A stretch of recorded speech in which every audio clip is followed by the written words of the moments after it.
professor Andrea Carusi, adesso entra nell'argomento del globo di materia.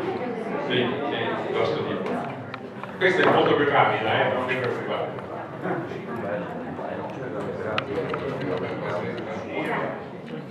Ecco.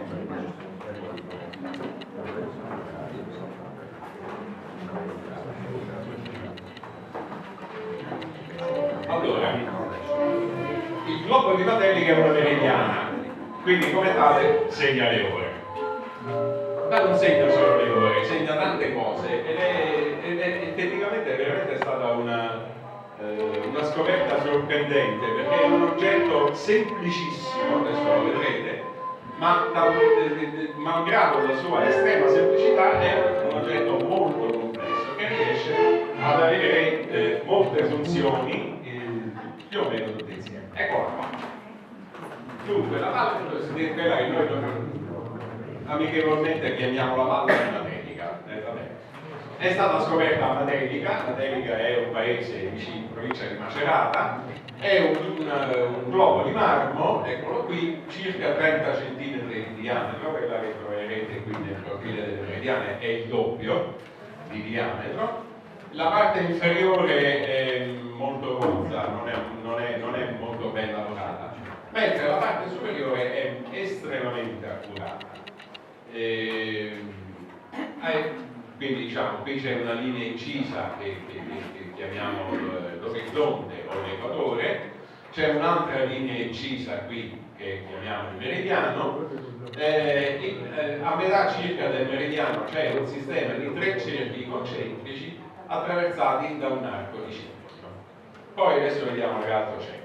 Questo oggetto è stato scoperto nel 1985 da Danilo Baldini e si è capito subito che insomma è una cosa che aveva a che fare col tempo, anche se bisognava capire come funzionava. Per finire come è fatto, e questo è il sistema di cerchi. Qui si intravedono, male, ma si intravedono delle lettere greche e infatti qui ci sono delle parole greche che non dicono nient'altro che le costellazioni dello zodiaco. Sono le 12 costellazioni dello zodiaco esattamente come le conosciamo noi.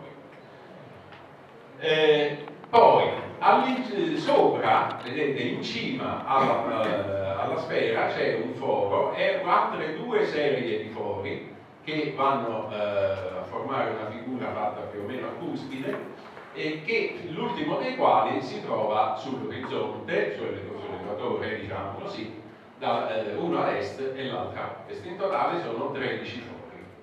Ok?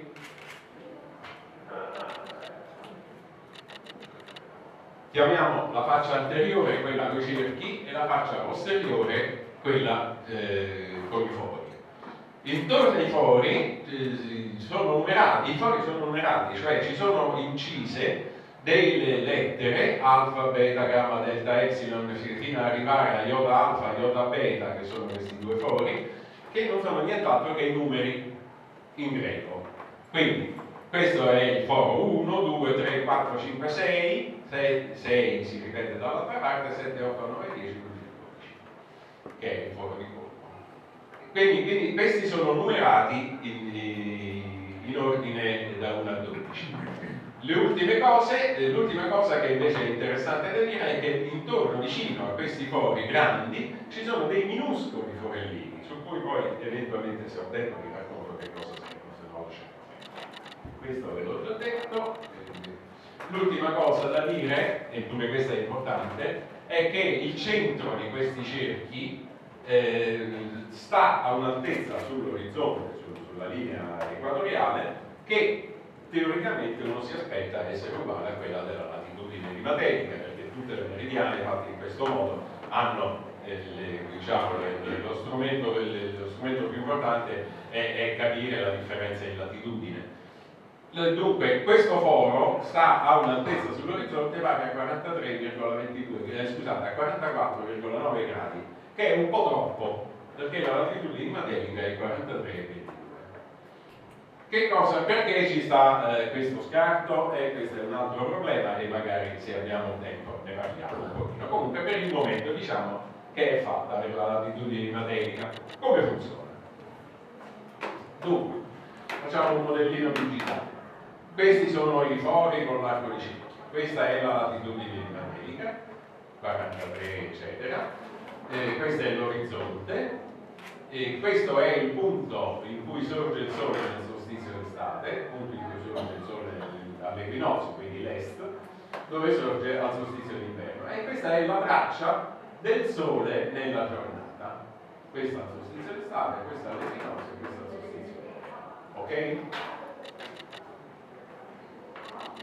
Se noi prendiamo la proiezione del sole, diciamo, lungo per le tracce che vedevamo, e andiamo a vedere dove sta l'ombra, quindi cerchiamo quello che in termine astronomico si chiama il terminatore, il punto di distacco tra la luce e l'ombra, l'emisfero illuminato e l'emisfero buio. Allora, a mezzogiorno del solstizio d'inverno il sole viene in questa direzione e l'ombra è qua. E l'ombra qua significa che è tangente alla parte esterna superiore del cerchio più grande. All'equinozio, quando il sole è a mezzogiorno, l'ombra passa esattamente per il centro dei cerchi. Al solstizio d'estate, a mezzogiorno sempre, l'ombra è tangente alla parte inferiore del cerchio più grande. In pratica questa che cos'è? Questa non dice nient'altro che qual è la stagione dell'anno. Questa è, diciamo, la funzione calendaria, quella che vi dice in che mese stiamo. Guardando la valla e guardando nel sistema di cerchi dove cade l'ombra in un momento qualunque della giornata, io lo sto disegnando a mezzogiorno, ma questo vale per qualunque ora del giorno. Se l'ombra è tangente al cerchio esterno, stiamo a dicembre. Se è tangente al secondo cerchio, o stiamo qui c'è un'ambiguità. Al terzo cerchio o stiamo a febbraio o stiamo a ottobre. Se passa dal centro poi è marzo e settembre, stiamo agli equinozi. Se va nella parte di sotto del cerchio più interno, stiamo o a aprile o agosto, nell'altro o a maggio o a luglio, nell'altro ancora stiamo al solstizio d'estate e quindi per giù. Adesso che stiamo più o meno intorno al 20 di maggio, se andate a verificare, scoprirete che l'ombra è più o meno tangente nella parte inferiore del cerchio di mezzo.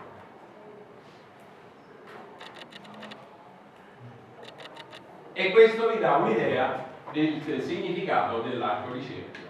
Perché? Perché l'arco di cerchio, se voi andate a vedere i punti in cui l'ombra durante la giornata è tangente, scoprite che l'arco di cerchio divide questi cerchi, 1, 2, il primo, il secondo e il terzo cerchio, in proporzioni angolari che sono identiche alle proporzioni di orizzonte, tra il sorgere e il tramontare del sole nei diversi momenti dell'anno. Cioè, l'arco di tempo vi dice, per esempio, che d'inverno questa è la parte alla luce e questa è la parte al buio. Vi dà una proporzione tra il giorno e la notte, tra la durata tra il giorno e la notte. Naturalmente questa proporzione diminuisce, questo rapporto diminuisce andando verso l'equinozio, e all'equinozio quando stiamo nel centro sono uguali. Poi ricomincia e allora vedete nell'altra parte. D'estate, al solstizio d'estate, questa è la parte illuminata e questa è la parte al buio. La notte è molto più breve del giorno, circa un terzo.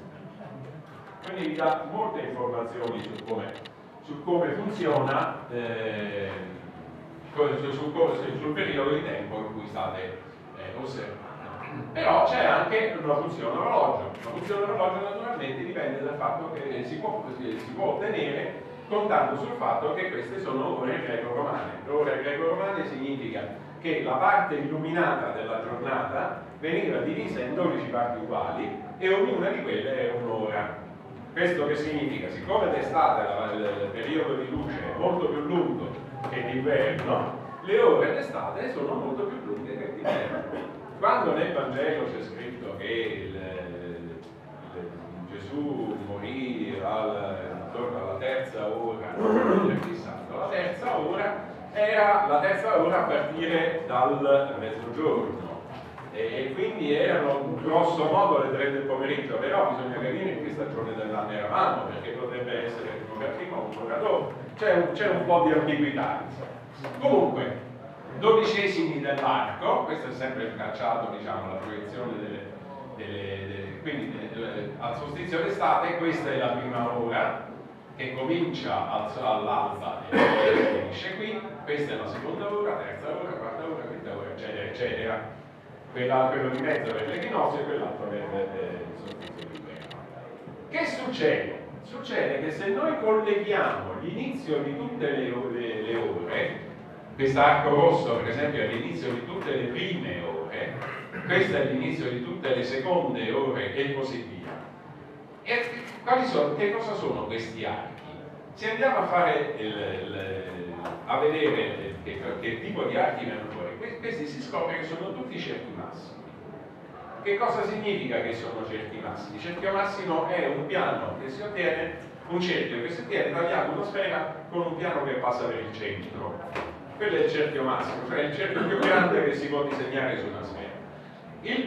La cosa interessante di questi cerchi massimi è che i loro poli,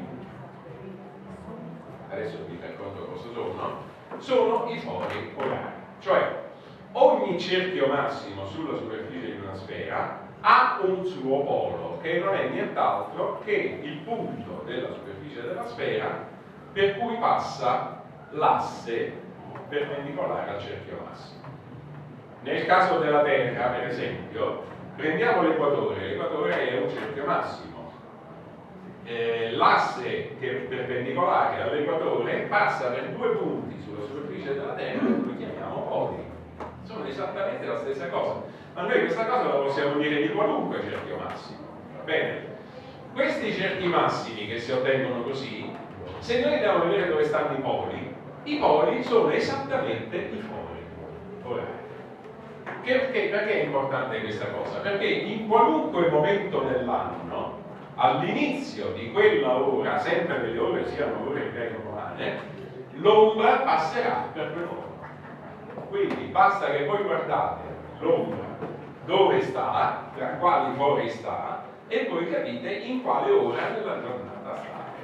Volendo, siccome l'ombra è piuttosto precisa, piuttosto netta, potete anche capire la mezz'ora, il quarto d'ora. Ecco, forse sotto il quarto d'ora non ci si arriva.